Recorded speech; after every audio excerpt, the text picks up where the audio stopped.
Bad Bunny, trazendo toda a essência dele para um palco ali nos Estados Unidos, né? E se orgulhando muito dessas origens. O Wagner Moura, que todo mundo fica brincando, né? Que ele tem um molho. Vida Oncast no ar, e olha só, deixa eu te fazer uma pergunta. Você já parou para pensar no como a gente tentar se moldar às expectativas dos outros, aos padrões, aos rótulos, pode ser cansativo? E cansa, hein? Quantas vezes, né, a gente cresce achando que tem que seguir um caminho, que tem que se encaixar e acaba carregando um peso que não é nosso. Por outro lado, quando alguém se apropria da própria história, da própria essência, da identidade, é inspirador demais pra gente que olha de fora. Pensa, por exemplo, no Bad Bunny, com aquele sotaque latino ganhando o palco do Super Bowl dos Estados Unidos. Ou então Wagner Moura, que tá lá brilhando em Hollywood com o molho baiano. E tem também o Lucas Braten, que recentemente apareceu bastante, né, na TV, nas redes sociais, carregando a medalha de ouro pelo Brasil, o norueguês mais brasileiro que a gente poderia imaginar. E olha, contando que essa dupla nacionalidade, essa falta de clareza sobre quem ele era, já foi um peso e agora é a força dele, ele se apropriou disso e a gente fica assistindo e adorando acompanhar, né? Mas já parou para pensar se na sua própria história você também não tem elementos, a sua essência, a sua identidade e que fazem você ser mais especial, mais forte? Pois é, isso ajuda na saúde mental, na emoção que a gente sente até nas nossas conquistas. Bora ouvir os nossos convidados sobre isso? Então roda a vinheta, Lucas!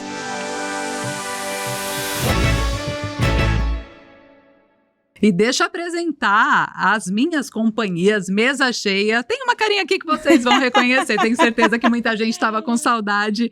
A Lívia Lopes, jornalista, que estava sempre aqui com vocês, né, ancorando o Vida Oncast. Lívia, que delícia estar aqui com você. Que honra e que responsabilidade estar com a Lívia aqui. Obrigada, bem-vinda, viu?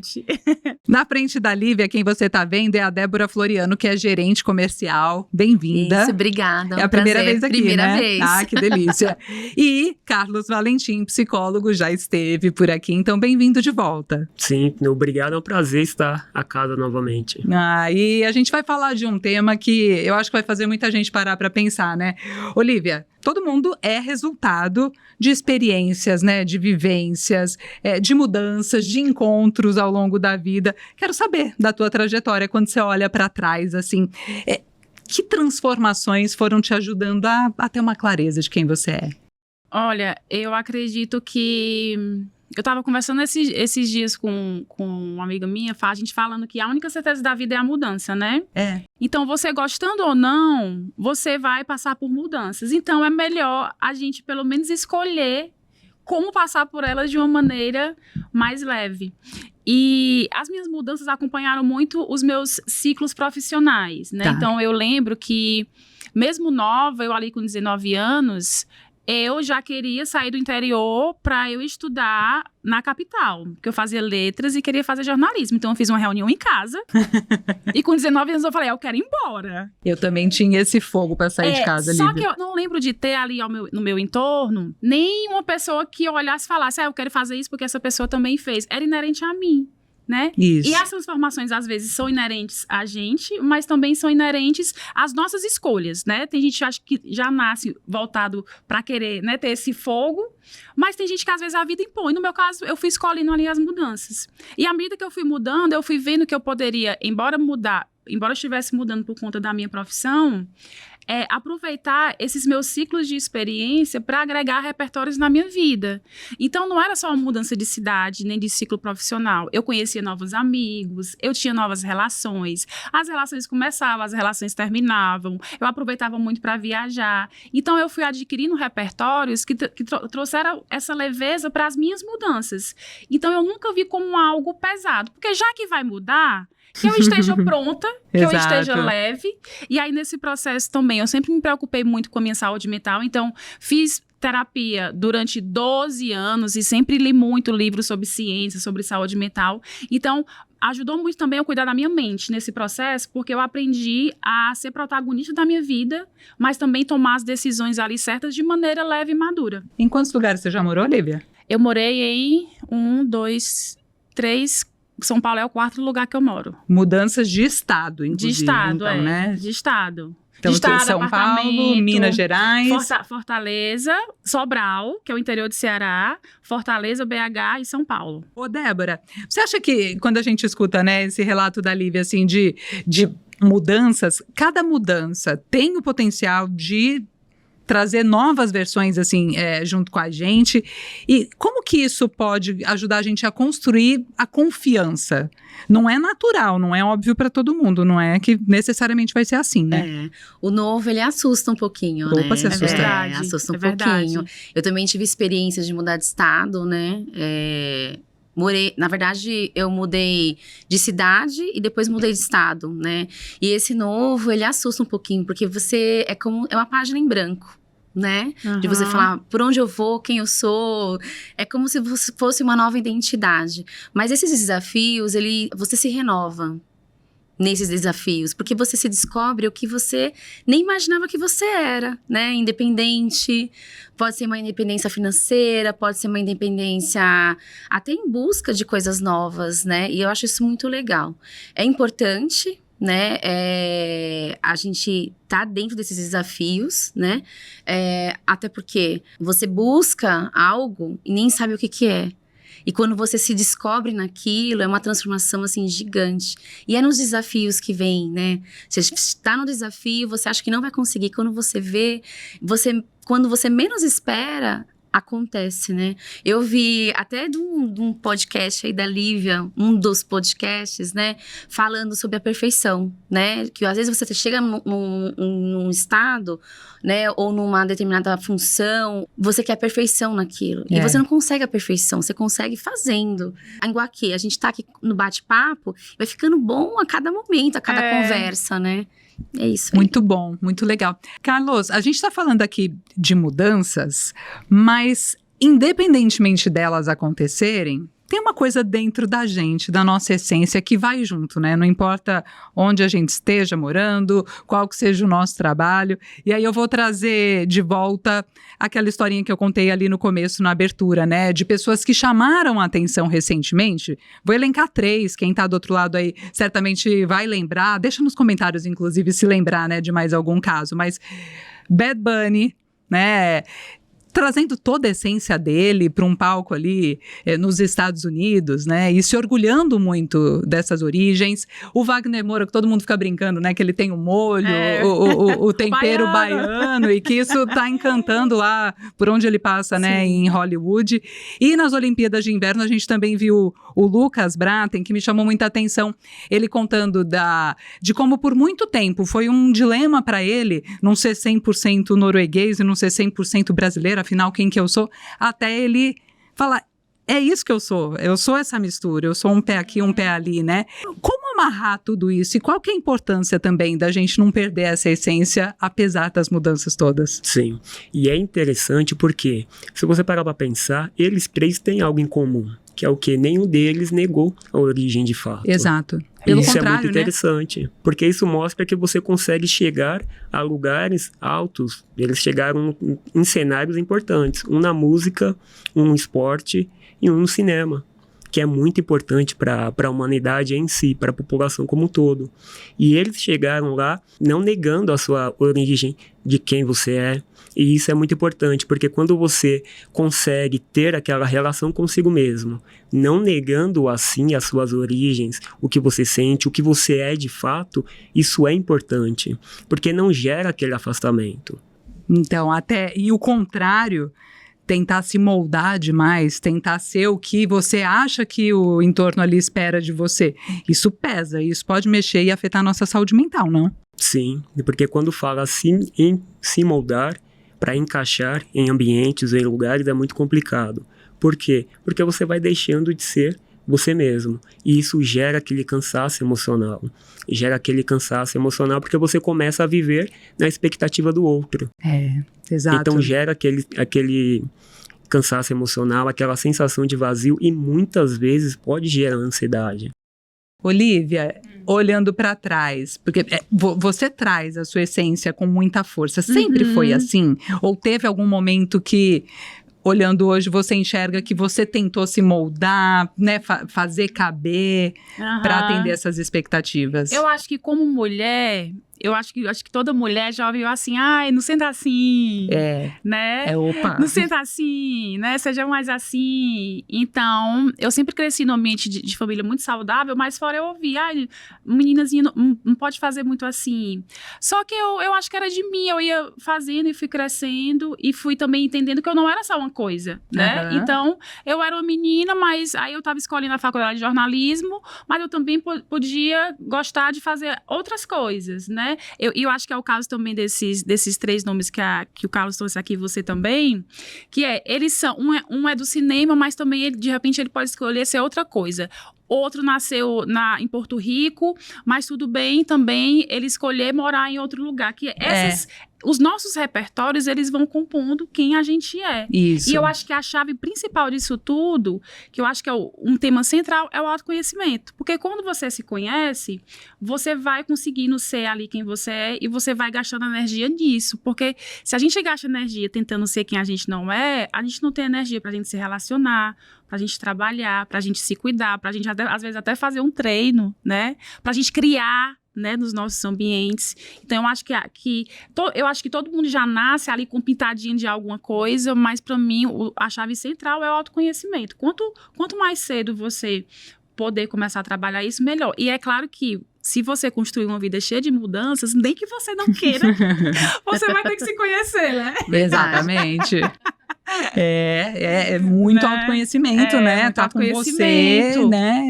Você mesmo e é a gente que vai, né? Terapia, porque aí você vai se fortalecendo e aí você vai ser, de repente, uma pessoa fala, ai, mas você não pode fazer isso porque você é do Brasil. Aí você não pode falar isso porque você aparece na televisão. Ou, por exemplo, o Bad Bunny, ai, mas aí ele é porto-riquenho, se orgulha disso, mas aí mora nos Estados Unidos? Sim, mora, sim, né? Tipo, e você, mas tudo bem, eu quero, né? Então, você fica bem com isso. Inclusive, não ia falar uma questão sobre o autocuidado, né? Que ela falou sobre ser quem é. O autocuidado, você parar de fugir de quem você é. Olha, que interessante essa frase, de quem Carlos. você é também é uma questão de autocuidado. Tá além dos creminhos aí. Então, acho que é só fazer a unha. Porque às vezes as pessoas olham sempre por fazer algo que gosta, a parte estética, uma atividade física, mas você olhar para isso também, quem você está sendo, também é um autocuidado. Olha isso, e se apropriar e se orgulhar, e em vez de esconder, né? E, Débora, você, então, gerente comercial, e a Lívia estava aqui me contando que você tem uma outra atuação, inclusive ajudando pessoas em autoconhecimento. Conta pra gente rapidinho o que é isso, que outro lado é esse? Na minha busca aí do autoconhecimento, já estou há 8 anos nessa jornada, e já tenho algumas formações aí em constelação familiar, né, parte energética, né, fiz uma formação de psicoterapeuta também, aprendendo aí várias abordagens, primeiramente para me ajudar, me auto-olhar, né, e poder também estar ajudando outras pessoas, Legal. né. O autoconhecimento, ele surgiu na minha vida num momento que eu nem sabia o que era autoconhecimento, né, mas eu fui para uma imersão, e nessa imersão, minha vida deu 360, né?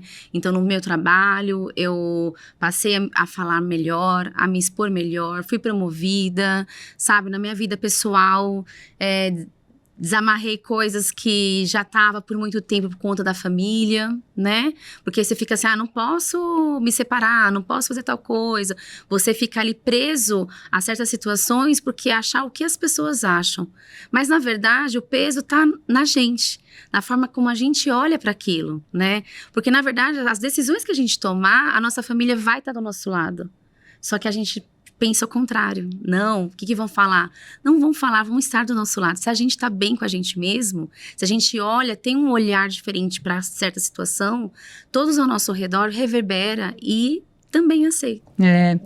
Débora, e aí a gente falou aqui de alguns exemplos que né, ganharam uma projeção mundial de artistas, né, que mostram esse orgulho e tal, e acabam inspirando a gente, gera uma conexão muito forte, mas se a gente olhar em volta, tem alguém por perto que também é inspirador, né? E a Sim. gente mesmo pode se tornar essa pessoa inspiradora. Você já sentiu que a sua trajetória inspirou alguém? Sim, sim. Como outras pessoas me inspiram, Aham. né? Eu também percebo que eu também ajudo outras pessoas Ela também, me inspira, né? ela me inspira, ela me inspira. Eu percebo. E assim, às vezes na fala, né? Numa ligação, na presença, num abraço. Abraço é uma coisa muito importante, né? Às vezes a pessoa, é tão difícil dar um abraço, falar eu te amo pra uma amiga, né? É verdade. Né? Isso, a gente não aprendeu isso em Não, casa, isso né? que a Lívia fez aqui, você me inspira, porque muita gente, né, a gente pensa isso dos outros e não fala. E isso é um autoconhecimento, é um autocarinho, né? Isso é importante. A gente não aprende isso em casa, né? A gente vai aprendendo e o eu mesmo, né? A gente que vai se aceitando, a passar a mostrar o carinho pelo outro, o gesto pelo outro, que não é feio isso, né? É uma troca genuína. Então, Carlos, a gente está falando de uma nova categoria, que não é nova, na verdade, mas que nos fala tanto de autocuidado. Porque a Lívia brincou aqui do creme, eu falei de fazer unha, aí tem gente que fala que é o exercício físico, né? Mas experimentar novos caminhos, se permitir, isso é um baita do autocuidado, né? Sim, é um autocuidado também, é uma questão muito difícil. Por que é difícil? Porque você vai buscar, você vai procurar, tentar novos caminhos e isso também gera sofrimento. Gera. É Isso verdade. gera sofrimento. Não é só gostosinho É. assim, não, né? É o Sim, caminho, né? Não é, ai que legal que eu cheguei. Pra chegar é suado. sim. É suado. E quanto mais você vai, ela falou sobre o autoconhecimento, sobre o conhecer a si mesmo, o olhar a si mesmo. E é difícil olhar para si mesmo, porque você vai ver de fato quem você é. Então você vai começar a compreender o que você gosta, o que você pensa, quais são os seus limites, coisas que afetam você. Então quanto mais você tem esse olhar para si mesmo, você vai perceber que é muito difícil. E chega até, a muitos momentos, chega a causar sofrimento. Olha só, né, que coisa. E na prática, como é que a gente faz isso? E em que momento do dia a gente põe essa dose de autoconhecimento? Como que você faz, Lívia? Tem gente que, sei No lá, dia tem a dia, diário. Eu sou uma pessoa que trabalho muito a minha parte espiritual, Tá. né? Então isso me ajuda muito. E leitura. Leitura e assim, convívio com pessoas, né? Hoje depois de 12 anos de terapia, eu não faço mais terapia, mas quando eu preciso e tem alguma questão, eu volto. Mas é muito a questão da espiritualidade, da leitura e de você se relacionar com outras pessoas. E também saber que nesse caminho, porque você falou aí da questão de ser difícil, e a gente entender que a gente sempre espera que sejam caminhos, né, leves, que a gente entenda, se conheça, mas nesse caminho a gente deixa muitas pessoas para trás, deixa sonhos para trás, deixa confortos para trás. Então, é uma dor e na dor você cresce. E aí para eu fazer essas dosagens, é a questão espiritual, muita leitura e a convivência com as pessoas que eu acho fundamental. Legal. E aí, voltando para esses exemplos, a gente vê lá, né, no palco, brilhando, no pódio, na medalha, né? Imagina tudo que cada um deles passou, decisões verdade. difíceis. Total. Verdade. Né? Tem muito uma questão também da mente, corpo e espírito, né? Que é a Sim. tríade, né? Então, que é o que essas pessoas, né, que você citou, passam, o que a gente vive também. O ideal é a gente integrar todos eles, mas assim, é a nossa luta, né? Porque você cuida da mente aí com terapia, com essas imersões, com estudo. Aí você parte para a espiritualidade, que é uma coisa que é essencial, que você tem que ter ali, né? Então, cada um na sua crença, na sua religião. E o corpo, né? Que a parte física, a fazer uma academia, uma atividade que reage o seu corpo, né? O equilíbrio é todos eles, né? E todo mundo tá nessa busca. Tentar aí, né? equilibrar, de vez em quando um pratinho vai cair. Um pratinho E tá cai, tudo você bem, volta. tá Isso aí. Eu costumo falar que a recaída faz parte do processo. Faz parte. É verdade. Pra você se inovar, né? Sim, porque Buscar tem... força. Ser humano, né? Não vai ser perfeito. Ô, Carlos, como na prática, então, a gente pode criar essas oportunidades de autoconhecimento até para se entender essa própria fortaleza, essa essência que a gente quer mostrar para o mundo e não quer esconder. Sim, eu costumo falar muito, é uma dúvida frequente que eles me perguntam quando eu falo, né? Quanto mais você se aprofundar em si mesmos, vocês vão começar a compreender, perceber coisas sobre si. E eles não sabem como é que faz isso. Não mesmo. É uma dúvida. Eles me perguntam, mas quando você fala se aprofundar, como é que seria isso? Isso. E eu costumo falar, é algo que dá muito certo. É você estar presente consigo mesmo. Tá. Observando o que você pensa, o que você sente, a todo momento. Não só no dia, a maioria das pessoas estão no automático. Então passa o dia inteiro fazendo tendo um monte de demanda, e quando vai ver já passou. Não consegue perceber o que sentiu quando estava tomando café da manhã, ou o que sentiu quando discutiu com tal pessoa. Olha que sério isso, Então eles têm essa dúvida, e eu costumo falar isso: quanto mais você conseguir estar presente consigo mesmo, observar o que você pensa, o que você sente, olhar ao seu redor, perceber o que tal pessoa falou que afetou você, compreender o limite que você tem em relação a pessoas, em relação a si mesmo também, costumar olhar as decisões que você toma, como é que foi para você tomar aquela decisão, como é que está sendo, como é que foi a reflexão da decisão, é algo que costuma dar certo, que isso faz com que você chegue mais perto cada vez mais de si mesmo. E isso ajuda muito. Tem feito uma coisa, vou deixar aqui, não sei se encaixa nessa categoria que você está falando, mas de silenciar, que seja 5, 10 minutinhos por dia, mas não é silenciar necessariamente de fazer meditação. Muito legal, né? Quem cria essa rotina, mas eu me pego muitas vezes preenchendo todos os momentos da vida com conteúdo. Então, eu sou a pessoa, quando eu não estou fazendo conteúdo, eu estou consumindo. Boto o fone. Não, enquanto eu arrumo aqui a cama, eu já vou escutando as notícias e isso e aquilo. E adoro fazer isso, quero continuar fazendo. Mas, às vezes, eu falo, não, agora vamos pensar? Deixa eu pensar aqui comigo mesmo, em vez de estar ouvindo outras pessoas. Né? Exatamente. Então, é um ponto importante, porque a gente preenche tudo ali, né? Rolando feed, ouvindo conteúdos e não se escuta, né? Sim, o silêncio é muito importante, porque naquele momento ali que você está em silêncio, talvez você pode conseguir organizar pensamentos, não só pensamentos que você está tendo no momento, porque diariamente você é bombardeado de pensamentos, só que tem as demandas diárias. Então, se você conseguir parar um instante, conseguir tomar um café, que seja por 10 minutos, mas de fato sentir o gosto do café, sentir o quente ali da caneca na sua mão, o aroma, e de fato estar presente ali ajuda muito. Porque você vai conseguindo organizar os seus pensamentos. Eu amo silêncio. É o famoso eu você com você, dele um né? pouquinho por dia. Exatamente. É o você com você. Nem sempre a gente é a melhor companhia do mundo, né? Mas mesmo assim é importante pra se entender, né? Eu tenho uma amiga que fala assim, você está sozinha? Não, eu estou comigo. Eu tô ótima aqui. Tá certo, tá ótimo. E eu tô ótima aqui com vocês. Eu tô aqui com uma pessoa super legal, eu. Amei, é isso. E no fim, a gente vai amarra, né, as pontas todas, porque é sobre a gente ter prazer com a nossa companhia, ter orgulho de quem a gente é e se apropriar disso para arrasar, né? Seja na vida pessoal, no trabalho, no dia a dia. E eu tô sempre muito bem acompanhada hoje, especialmente no Vidãocast. Quero agradecer, Lívia, Débora. Obrigado pela oportunidade. E você aí, gostou do papo? Te fez refletir? Tem alguma coisa que você pretende mudar? Vai olhar um pouquinho mais para dentro? Conta aqui nos comentários, compartilha esse episódio com quem vai gostar de escutar e até a próxima, até o próximo Vidãocast. Valeu!